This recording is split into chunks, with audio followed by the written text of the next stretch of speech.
So, quick update on some of my inhabitants.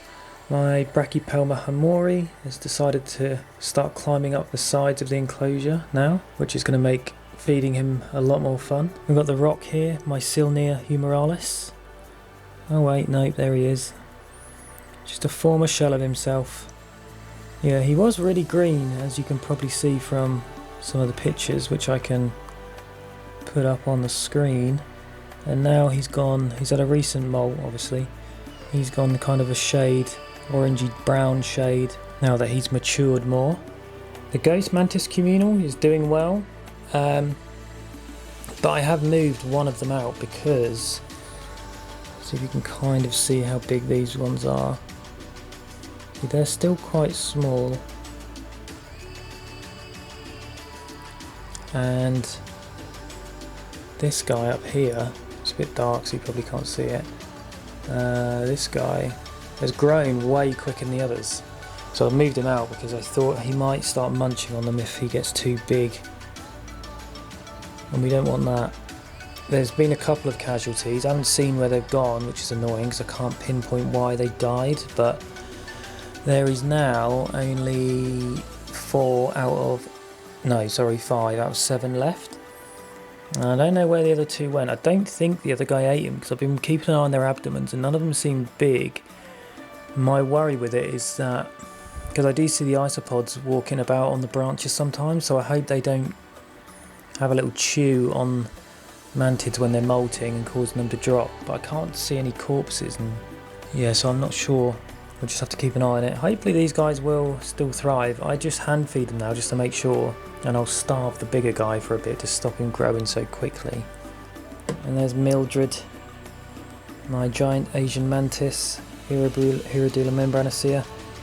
Can't really see it, but she's so fat because I gave her a dubia roach the other day. I've not given her one before, and she absolutely loved it. You could hear her cracking into the shell of it, which I'll put a clip of now.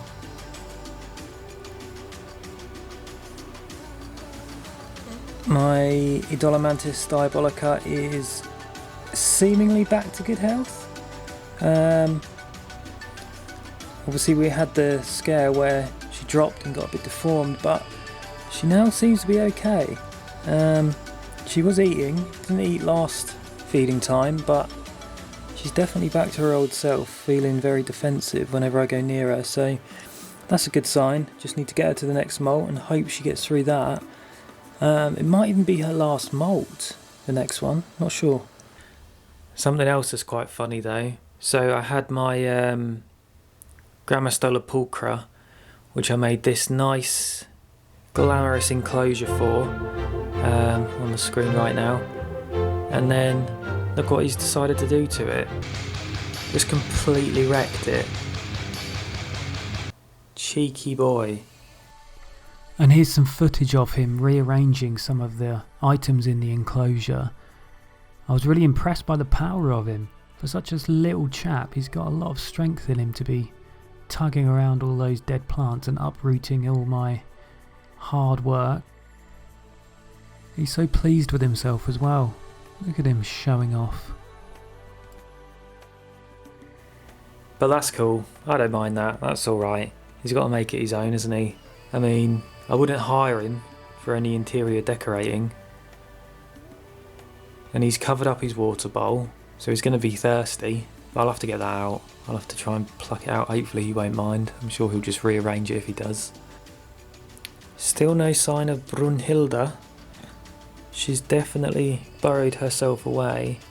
The only thing that worries me is I can see at the entrance there is a little pebble clay ball, which is what I use for my drainage layer. So I think she's kind of dug all the way to the back and has started getting into the drainage layer, which is a bit of a worry. Again, maybe another reason why it's not really worth having, but I'll have to have a look at her. I don't want to disturb her because I believe she's probably molting. But we'll give her a little bit of time, and then I'll have a look and see if I can spot where she is. Move the enclosure out. I don't want to mess around with the enclosure if she is molting, but we'll see. I did manage to catch her while she was doing her little excavation of her new tunnel that she's been making. Just thought it'd be a cool clip to include. Similar to the Grammastola pulchra, it's quite surprising how adept they are at moving dirt around and rearranging things. You wouldn't think a tarantula would be suited to that, but clearly she is.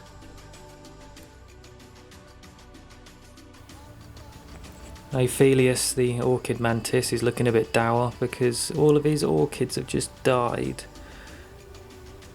Or fell off at least. This is the second orchid I've put in there.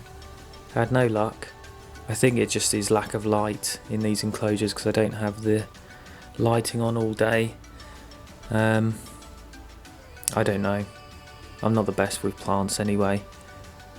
At least you got some green in there though.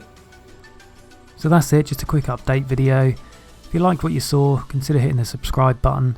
You can even give it a like and hit the bell end if you want to. Thanks for watching, peace.